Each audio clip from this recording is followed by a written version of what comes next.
if you didn't know, the only starters that played today were Brock Purdy, Colton McKivitz, and Brendel. And the reason that that happened was because everyone else was injured. I was kind of confused why didn't Cowing or even Juwan Jennings start or not start, but play. Obviously, they're starters, but Brock Purdy's a starter. Maybe you don't want to get Debo hurt with Ayuk injured. I can understand that. Um, However, I would think get him some of his guys. If you guys watched the game, Brock Purdy had a really poor outing, and I felt like it was because he was throwing to guys who might not even make the practice squad against the Saints' first string defense. But the updates are wide receiver Juwan Jennings did not play due to an oblique injury. So he's not expected to miss much time, but that is very scary. Core injuries, the abdominal area. If you don't remember, Charvarius Ward and George Kittle both had to have surgeries this offseason on them, and they had to play through them last year. And at one point in the Super Bowl, um, George Kittle couldn't even reach his hands up and catch the ball because his core was hurting him so bad. So not expected to miss much time. Does that mean he's going to be ready by week 1 against the Jets? Maybe. I don't know. I feel like Kyle Shanahan was purposely vague, but that's why Juwan Jennings did not practice. Another starter that I was confused, why didn't he play? Running backs. A lot of people hypothesized maybe he didn't play because there's so many running backs and they need to get everyone a little bit of playing time. Once again, that doesn't make sense to me because if you're going to have Brock Purdy out there going against the Saints' #1 defense, you should have some starters. And plus, they didn't have joint practices against the Saints this week when they were originally supposed to. So I thought Kyle Shanahan would be more inclined to get some starters some play. Jordan Mason did not play due to hip soreness. So hopefully that's not a huge deal. He didn't give a timeline, but I know with Christian McCaffrey out there, maybe they're just or Christian McCaffrey not out there due to his calf strain, which once again connected to the Achilles. I think Jordan Mason right now is the clear RB2 just because Elijah Mitchell's injured again and unfortunately has suffered with injury since his rookie year. So maybe they're just trying to protect Jordan Mason. He had a little bit of soreness, keep him out better to preserve him because if something happens with Christian McCaffrey, Jordan Mason is the running back #1. Then linebacker D Winner, so younger guy, but we've been trying to see, okay, who's going to get on the other side of Fred Warner, give Devontae Campbell a run for his money.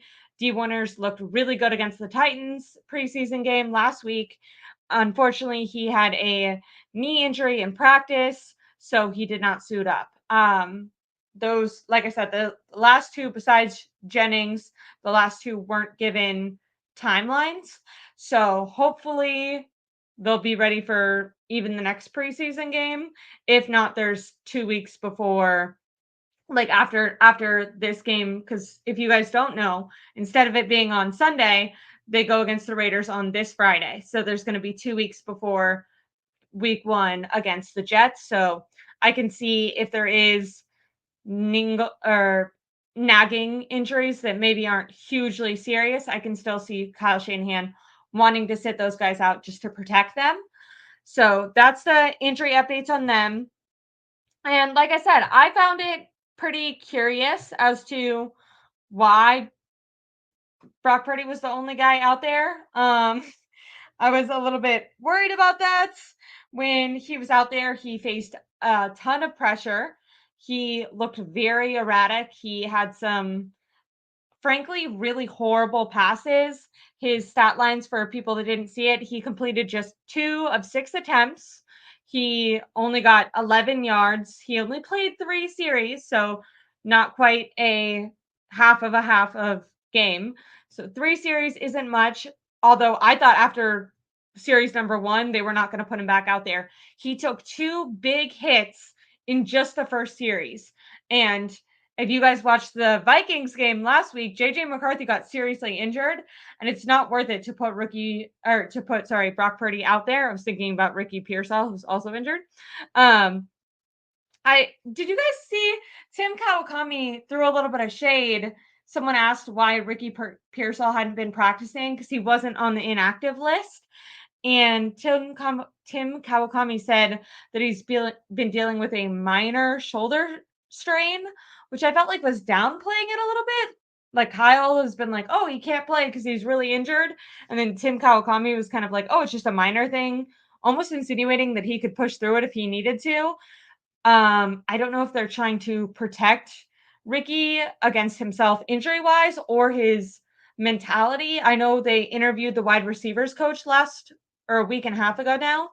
And even in practice, he's practicing in 11 on 11s, which is when everyone is practicing together, but he's not doing one on ones, which is when reporters can really hone in on guys and watch how they're going against people.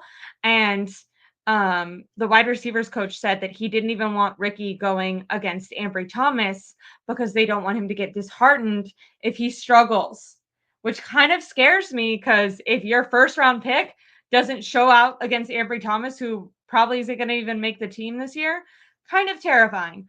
But anyways, that was a tangent about Ricky, who didn't even play.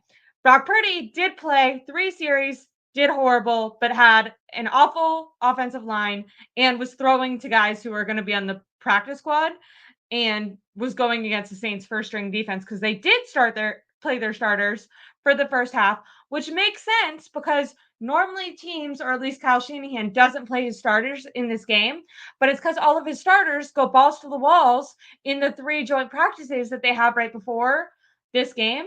But they didn't have that. So sorry, my cat is trying to get in here.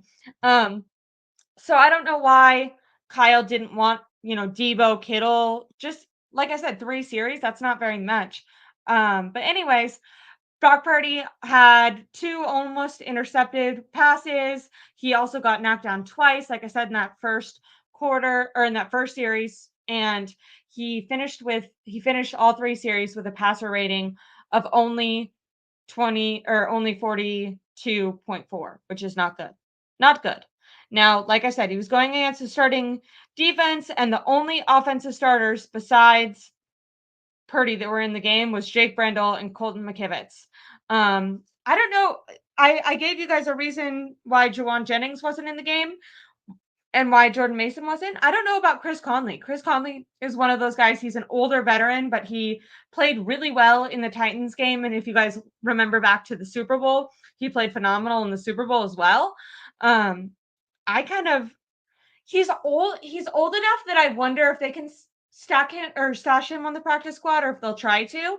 But he was on the practice squad last year, and they elevated him for multiple games. And I thought he played really, really well. So I don't know why he didn't play. There was no injury update on him, so maybe they just didn't want him to.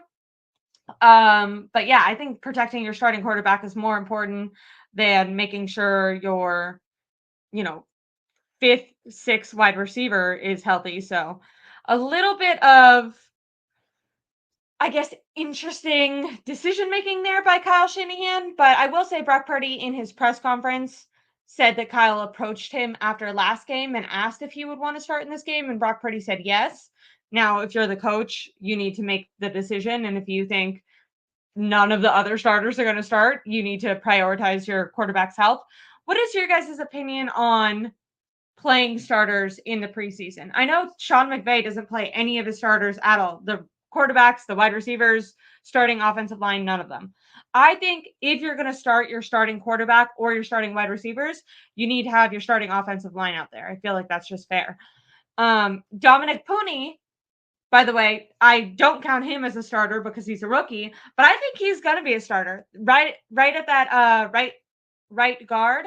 I thought he played phenomenal today. I thought he did really well. Guy Haberman, if you guys are familiar with him, he put some tape from the game already on Twitter. Very, very interesting. I would add it, but for some reason my stream isn't working, which if you guys have been here from the beginning or tuned into my very short, frustrated stream that I did 10 minutes ago, you would know that my Twitter is not hooked up, or I would play that clip for you. But yeah, Dominic Pooney, I thought did really well, and I think he's going to take the starting right guard position. Good on them for drafting that guy. Now I will say, Kingsley Sumamataya. Hopefully, I'm pronouncing that right. He was the guy that everyone was hoping. Marco, who I do a stream with, predicted that the 49ers would draft him in the first round with their later pick, and they ended up trading back and letting the Chiefs pick him. I don't know if you guys watch the Chiefs, but Kingsley looks phenomenal. I know David Lombardi kind of tried to stick it to him when 49er fans were saying that it was a shame that the 49ers didn't get a freaking offensive lineman in the first round. David Lombardi was like, "Oh, it doesn't matter. He's not going to be very good." So they actually did the Chiefs a disservice by letting him get him. Well, he's looked phenomenal so far. Obviously, it's only preseason, but he was playing with the starters because the Chiefs do play their starters. Back to that question of should you play your starters or not? Sean McVay doesn't. Andy Reid played them for a half. So I'll look at the question. Yep, see, Andy Reid played the starters. And then Mitchell and S says, was Kyle trying to get Purdy hurt? That isn't the first time. The first hit was dangerous. It was, or the first hit and while throwing the ball was dangerous. Yeah, it was almost an interception, and he literally fell to the ground multiple times. It was scary. I didn't love that, and wouldn't love that before. Yes, play your starters, get ready reps for the season. I think I agree with this, especially for this preseason run, mostly because those joint practices didn't happen. If they were having the joint practices, I kind of understand Kyle's point of in the joint practices you get to call plays because for other updates, Kubiak was the one calling plays. Once again, Kyle Shanahan was not the one calling plays in the joint practices. No one else is filming it, and it's not being broadcasted. Media isn't allowed to film it, so you can actually practice plays that you're going to use in the regular season without it getting exposed, obviously, except for to the team that you're practicing against. But I think that you can kind of go balls to the walls there. And yeah, then I can understand if you go all out in joint practices, not wanting to tire your players out and potentially risk injury in preseason. But since they canceled the joint practices, I think that you should get some reps before, because now the first time that all the starters are playing together is going to be week 1. So they're going to be kind of learning on the job, which maybe they're good enough. A lot of this team is filled with veterans and older players that know what they're doing, but there's still like a flow you want to get into, I would assume.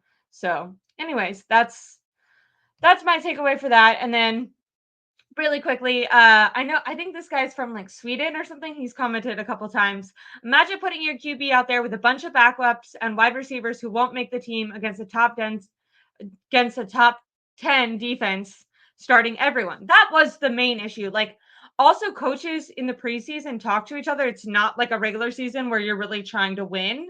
And so I don't know if you guys remember from last season when they had just drafted Jake Moody.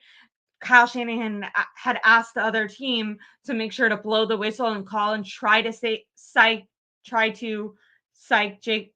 Is that right? Try to stress Jake Moody out right before kicking the ball to try to like test him under pressure, which by the way, Jake Moody missed another field goal today. So whatever. But what I'm saying is you can communicate with the other coaches. So Kyle should have been able to ask, hey, are you guys going to start your starters for a quarter, for a half? And then kind of, I think, came to an agreement. If the Saints said, which they ended up doing, they started their starters for an entire half, I would have emulated that. You know what I mean? Instead, I don't know. Kyle Shanahan has been this offseason hasn't been the best. Now, I know that I've been saying Brock Purdy had a bad 3 series. I don't think this means Brock Purdy is a bad quarterback. I think he was put in a pretty impossible situation. He did make some erratic decisions, like when you're getting hit, you shouldn't try to throw the ball. And on one of the series, he ran backwards like 15 yards trying to get away from pressure. Now you could look at that and say, okay, the pocket's breaking down. What do you expect him to do? He's either going to take a sack or get hit. I think in that scenario, you need to try to throw the ball out of bounds as soon as possible, because you don't want to take a 15-yard sack instead of a, sack right there. A little bit of bad decision making on his part, but I understand why his head was spinning because he was facing immediate pressure and people just weren't getting open. Like it wasn't all on the offensive line. I'm not saying the offensive line was great, but there was plenty of series where like he at least had a beat. I'm not saying he had as long. Obviously, you want your quarterback to have as long as possible, and I'm not saying he had the best offensive line. And sometimes it broke down right away.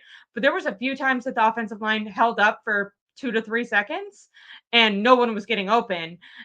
I felt like um, Trent Trent Taylor as your ex. Someone was saying. Yeah, Trent Taylor. Get him. He's gonna make the practice squad and they're gonna call him up and it's gonna piss me off. He better not make the actual team, by the way. Like, I'm gonna be mad even if he just makes the practice squad. But if he makes the actual team, I'm gonna be furious. He's literally not good. He's on the team because he's George Kittle's friend. Um, and I love George Kittle, but you can't just have ex receiver. I understand.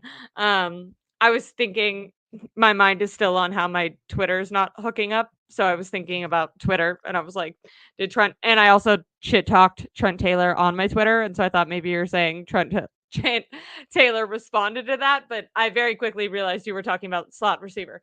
Sorry about that. But yeah, we'll get to what impressed me and what didn't impress me. And Trent Taylor did not impress me. I think that's it for my analysis of Brock. Like I said, really, really bad 3 series, but it didn't change my opinion on Brock at all. I know some people are looking at this and saying, well, can we pay Brock $65 million if, he can't do well with these players? Even if he gets paid, all the work, like no quarterback would have done good with what he had. Will he have to play well with less than he had last year? Yes. Eventually, they can't have Deebo Samuel and Brandon Ayuk and Juwan Jennings. Eventually, there are going to be, and George Kittle and Christian McCaffrey. There's going to be less stars, but there's still going to be some. Like when Brock Purdy gets paid, first of all, the first year he gets paid, they can pay everyone. And eventually down the line, even Mahomes has Travis Kelce. You're going to have at least one good player. And on the 49ers team, they're probably going to have a couple. Right now, they have like 10 stars on offense alone. They have like a Pro Bowl or multiple Pro Bowl players at every single position group, running back and wide receiver and offensive line. Will they have that once he gets paid? Potentially not, but they're not going to lose all their talent. Right now, he was playing with literally no talent, and I don't think any quarterback would have looked good in that situation. But speaking of, maybe we'll go to here. QB2. Quarterbacks that did look good, but to be fair, and I want to, we're not comparing Josh Dobbs and Brock Purdy because Josh Dobbs was going against the second string players for the Saints. So the Saints had adjusted. They took out their starters. Josh Dobbs went in. Josh Dobbs did wonderful. I really, really liked him. And I don't know, I listened to Kyle Shanahan's press conference, and you can tell Kyle just likes people who execute his system. Like if you do an incredible play, but it's maybe not what he had schemed up, he doesn't like it, which is kind of frustrating because it's like if he scored, that's a good fucking play. But Kyle looks at it and goes, I wanted you to throw the ball short here. I didn't want you to run it in for a touchdown. So that's like a negative check in Kyle's mind. But as a fan, when you're watching it, you're like, that's a positive. He just turned this play where he was facing pressure and almost sacked. He scrambled out and threw it down the field, or he scrambled out and got a touchdown. Up until like the very end of the game, Josh Dobbs was the leading rusher for the 49ers. I don't even know if that ever changed. I know a little bit later on in the game, Matt Breida had a couple good plays, one of the running backs. Older guy, if you guys know, he used to be on the team as well. But anyways, I thought Josh Dobbs did great. I was a little bit disappointed with Kyle. He did say he did good, but he definitely poo-pooed it a little bit where he was like, he did good, but also like I feel like Kyle just prefers Brandon Allen. You know what I mean? Like when you watch Brandon Allen, he made one impressive play, but I feel like most of his good plays is just him knowing the system. Like he executes the short throws. He can't throw the ball down the field very well. he scrambled like once, but he's not going to do that consistently. He's not going to wow you. He doesn't have those exciting plays, but he's definitely, you can tell he's older. He's been in the system for a year longer, 2 years longer than Josh Dobbs, because he was playing last year when with Sam Darnold and everything, or not playing, but he was on the practice squad learning the system. And I know that they also like having older veterans in the QB room, guys who maybe won't be your starters, but who will walk through and make sure your starter is prepared. And in that case, I understand the benefit of a guy like Brandon Allen. But if something were to happen to Brock Purdy and he was going to miss in between 1 to 4 games, I think you have one game. I think Brandon Allen can win it for you, because I think Kyle Shanahan can scheme up those short passes, and the 49ers have a decent defense, or a good defense. So I do think you could win a game here and there with Brandon Allen, but consistently, I feel like opposing defenses, it's going to be a really short field. That was a criticism with Jimmy Garoppolo, right? Like, you knew he was never going to throw it down the field. You knew he wasn't very athletic. Brandon Allen is even less than that, potentially. I know Jimmy Garoppolo's kind of like a backup too, so maybe they're similar. Um, I felt like Josh Dobbs had more wow plays. Now, is he as consistent? I don't know. On the Titans game, he had 2 back-to-back, like he had a scramble, like he was facing a ton of pressure, scrambled out, threw the ball down the field, did great. Then he had a rushing touchdown, but then on the very next play, he almost threw an interception. It was like, oh, you see the highs and lows with Josh Dobbs. But whatever he showed did impress them enough that he was the one right after Brock Purdy, he got the start. So you can tell that they were like testing him out for QB2. And I thought he made the most of his opportunity. So I think he at least deserved more playing time. I'm wondering if they'll play Brock Purdy at all in week 3. Once again, this is all messed up because they didn't do those joint practices. Normally, I would say for sure no. And I want to say for sure no because, like I said, the game is on Friday. So they just played. I don't know if Kyle will want Purdy to play that closely, especially depending if Trent Williams still isn't signed and whatever's happening with Ayuk. By the way, if any breaking news happens, make sure to let me know in the chat. But apparently Dobbs sucks in practice, but he's a gamer, someone says. Special teams and Dobbs were good. I thought special teams had some they had a lot of especially in the beginning, they had a lot of penalties, a lot of false starts, and yeah, penalties. And then also you have to think about Jake Moody missing that kick. But they did better than last week, I will say, especially at the kickoff where they were messing up like crazy last week. But anyways, I think Josh Dobbs made a case to be QB2. Like I said, I think he's maybe less ingratiated in the system than Brandon Allen is, but he gives you more of an opportunity to score. And I think if Brock Purdy misses one game, I think they could win with Brandon Allen. If Brock Purdy misses 6 games, I think you're more likely to win 4 games with Josh Dobbs than you are Brandon Allen. Is that fair to say? Do you guys know what I mean? Like, Brandon Allen knows the system, but he doesn't have that special umph.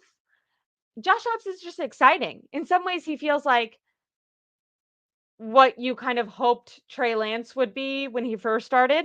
Obviously, that's kind of a diss because you wanted Trey Lance to be even better than Josh Dobbs because he was a 3rd-round pick and Josh Dobbs is a backup. But coming out of college, you assumed that he was going to be a slow starter. What I mean is, like, he doesn't look scared and he doesn't look slow. Like, when he runs fast and he's decisive about it. Like, he doesn't take the ball and go, oh, what do I do? Okay, I should run. Like, if he's going to run, he runs. If there's pressure in his face, he scrambles out. If even when the pocket is breaking down and he's about to take a sack, he doesn't really look scared. Some quarterbacks play scared. Even Aiden O'Connell, is that his name, for the Raiders? Yesterday I was watching the Raiders versus Cowboys for a little bit. I wasn't really watching, but it was playing. I went and got Mexican food and it was playing. And Aiden O'Connell, honestly, Derek Carr kind of plays like this too, where you like can feel the fear over the screen. Like, you can tell that they're like nervous. And Josh Dobbs didn't have that. And I feel like Trey Lance had a little bit of that. Trey did look a little faster last year, but still, or yesterday, but still his throwing is very inconsistent. And erratic. But this isn't about Trey Lance. I'm just trying to explain why I thought that Josh Dobbs played well. I think it was fast and decisive and didn't look scared. Is he going to be perfect in the way that a starter would be? No, but I think he gives you a chance to win. Not every game, but out of 6, I think he could win 4. Is that fair? I feel like, that's pretty good. That's the most you can ask for, I think. Well, moving on from QB2. By the way, Tanner Mordecai, a guy who impressed. He played at the very end and he did really well. I wrote down, what were his stats? Let me see if I wrote them down. Did I write them down? Remember when I got all flustered because because my Twitter wasn't working? I'm still kind of flustered about it. Can you guys tell? But I feel like I saved it. Okay. Except for I can't find Tanner Mordecai. There we go. I did write it down. Okay. He was 4 for 4. That's fucking nuts for 44 yards and a cute quarterback rating of 112.5. I mean, I was just saying that Brock Purdy was 2 for 6 for a quarterback rating of 42.5 or something. Obviously, Tanner Mordecai was going against like the third string defense, like guys who literally aren't going to be like they might not even make the practice squad type of thing. You know what I mean? Like really not, and I'm not trying to say they're bad players, but I thought he impressed. Rookie guy. Some people have been talking him up, some people haven't. I thought he looked really consistent. He faced pressure. He did well. He made some great plays to who I want to say impressed. Jacob Cowing. I thought Jacob Cowing did great. Speaking of like, why didn't certain starters play with Brock Purdy? I wish Jacob Cowing would have played with Brock Purdy. He went in the second half. He played with Dobbs, Allen, and Tanner Mordecai. Jacob Cowing did phenomenal. I thought he did really well. He totally impressed me this game. Last game, I was saying he didn't stand out as much, and if you guys have been listening to reports from camp, people had been really glowing about Jacob Cowing in camp. So I actually put him in my disappointed section last week because I was saying the way I wanted to judge going into this game is like, okay, we've heard positive things about certain players in camp. Let's see if in a game that holds up. Because sometimes the game happens, it's like real pressure, real contact. You can see guys fearful of getting hurt, fearful of making a mistake. Maybe the like real time of it all makes them a step behind. And I felt like Jacob Cowing didn't quite catch up last week. This week, I felt like he was one of the best players, especially on offense. And I know that I'm not alone because I was texting some friends who were watching, and then my dad, who doesn't even know Jacob Cowing's name, but knew his number, and he was like, this guy is really impressive. So, Jacob Cowing really impressed me. I thought he was great. How did you guys feel about Jacob Cowing? What I wrote down is these are this is the people who impressed me. So Matt Breida, I think, is better than Cody Schrager. I know Larry Krueger had a big crush on Cody Schrager. Hopefully I'm pronouncing that last name right in the draft. He disappointed me against the Titans. He disappointed me in this game. I don't think he's that great. I don't even know if he's going to make the practice squad. I think he'll probably, bounce around a little bit, or maybe he'll make the practice squad and they'll devote some time to him and he'll get better. But he didn't impress me. I thought Matt Breida was more consistent, got more yards, and just looked a lot fiercer. Cody Schrager couldn't see the holes. He was getting stopped. He wasn't getting that many yards. And then I put Ronnie Bell Jacob Cowing better than Ronnie Bell. Damn, dude, Ronnie Bell lost his spot on the team this week and last week. He's just dropping passes like crazy, not catching passes that are on his chest, in his hands. He had multiple opportunities. He had opportunities with Brock Purdy. He had opportunities with Josh Dobbs. Ronnie Bell really had a bad showing. You almost feel bad because you know that these guys, like, these games really mean a lot to their career and what's going to happen to them after this. And like every time he was given an opportunity, he like fucked it up, and you're like, oh, you're not getting these chances. You know what I'm saying? Like Josh Dobbs got an opportunity and he like took advantage of that, so they gave him more playing time this week. It's like the opposite with Ronnie Bell. Like I was like, ooh, I don't know what happened to you this game, but not good. Very, very bad outing for Ronnie Bell. Jacob Cowing, performed way better than him. I would love, it's like so annoying that Jacob Cowing is the later round draft pick. I wonder, like, him versus Ricky Pearsall. Certain reporters have said that Cowing looks better than Ricky even in practice, but they won't show us Ricky in games. I know he has a minor shoulder injury. I don't know. I wonder if they're just nervous because he's not very good right now, and not wasted, but they spent a first round pick on him, and it looks bad on them, right? If he plays and Cowing is better than him, and you're like, why is your later round wide receiver better than the guy you spent a first round pick on? Especially when everyone didn't understand why that was the guy that you wanted to spend a first round pick on. And then I put Dobbs better than Allen. And I thought Tanner Mordecai could give Allen a run for his money. Maybe. I said he deserves an opportunity for more snaps next game, but it's hard to tell because Allen has not necessarily disappointed, but has not done anything flashy to excite me. So those were my takeaways for people who impressed me. I'm going to look at the comments really quick to see if I'm missing anyone. I didn't talk about defense. But we definitely had some defensive players that looked okay. Let me look at the comments really quick. Everyone was just arm tackling. We don't have coaches who are full coordinators anymore. Can't figure Dobbs out. I know, right? Like, that is a scary thing because you think last year he was super impressive for a while and then just had a horrible showing. Wasn't that like a Thursday night game? It was like him versus Justin Fields or something. And it was just like, the like lowest scoring, slowest game that ever happened. Um, Dobbs is only good for 3 games. Then good luck. Unfortunately, I think that that's probably how both Dobbs and Allen would be right now. Ronnie had a bad game. It was brutal. It was bad, and Matt Breida is still fire. I agree. Okay, we're gonna go to disappointed. Trent Taylor, get him off the team. Sorry. Um, right now, by the way, I have this is the guys that I have, and I think it has to be shortened because I don't think they normally keep 6 wide receivers. But what I have for their wide receiver room is Brandon Ayuk, Deebo Samuel. I think they're going to keep Ricky, obviously, because he's the first round pick. Jawan Jennings, Jacob Cowing, because he's looked phenomenal in both games, and like they can't put him on the practice squad; he'll get taken. So I think they're keeping him. Like, he's earned a spot on the roster.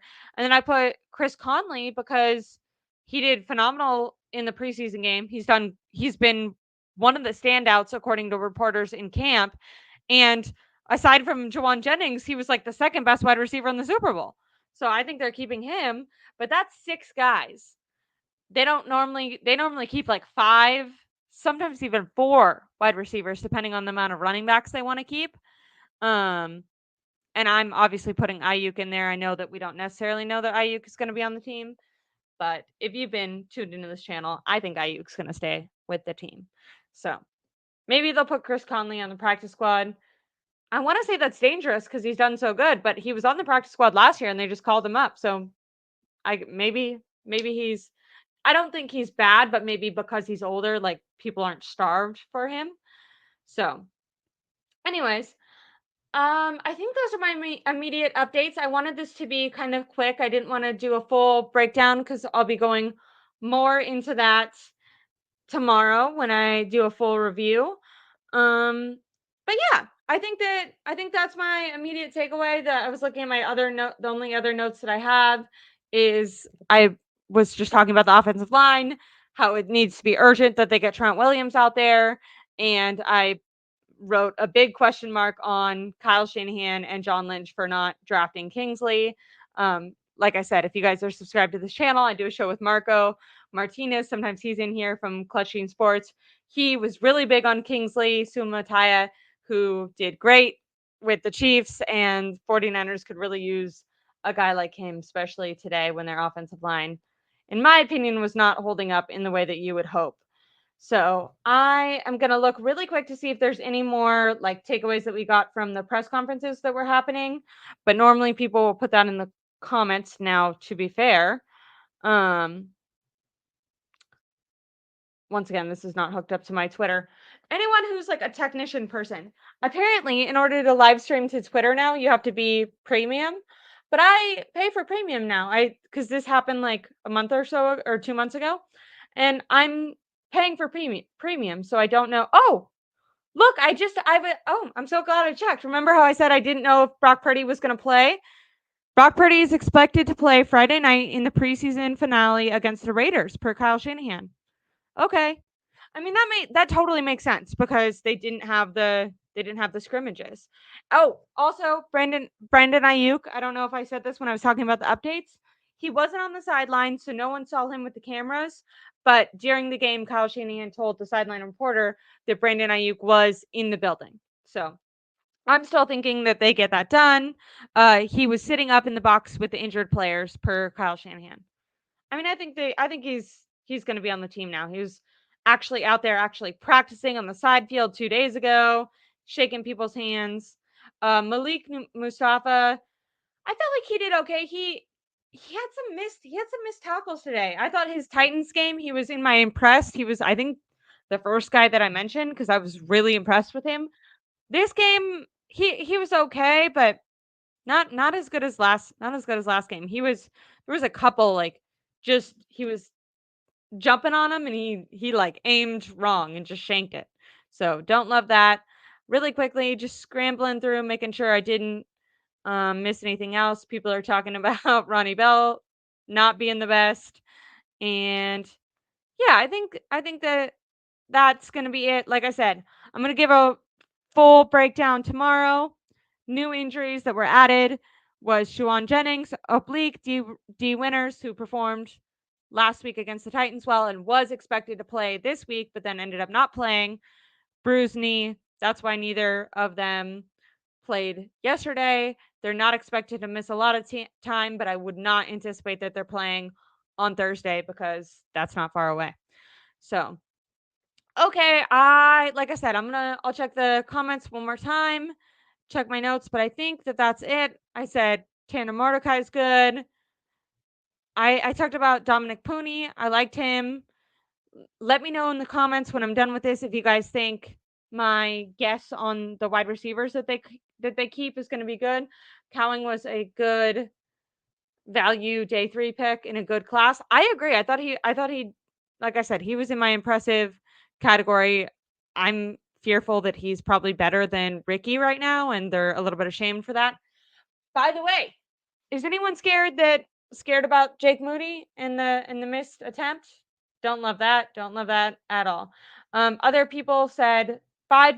See, Levin Black said he thinks that there's only going to be 5 wide receivers that make the team. He predicts it's going to be Brandon Ayuk, Deebo Samuel, Jawan Jennings, Pearsall, and Cowing. So he thinks Chris Conley is going to be on the practice squad. It's going to be a great gamble, and he's such a good player that it makes me nervous. Now, obviously, if they get Brandon Ayuk, I think it's a gamble that they can take. If if Brandon Ayuk is holding out, like say he doesn't necessarily get traded, but he's going to hold it, like if they make him play on his 5th year option, I think he can hold out for a total of 11 games. It's either 11 or 6, one of those. That's a lot of games. If that's possible, I think they have to keep 6 wide receivers because technically while he's holding out, there's only going to be 5. And I love Deebo Samuel, but he gets injured quickly. So I'm not predicting injury, but nervous about it. Anyways, it was tough for a preseason game. See, the interesting thing is when the game ended, I had like a positive attitude. The 49ers won, and I thought Mordecai played well, and I thought Dobbs played well. But the first 3 series, like the first quarter with Brock Purdy, yeah, it was not great.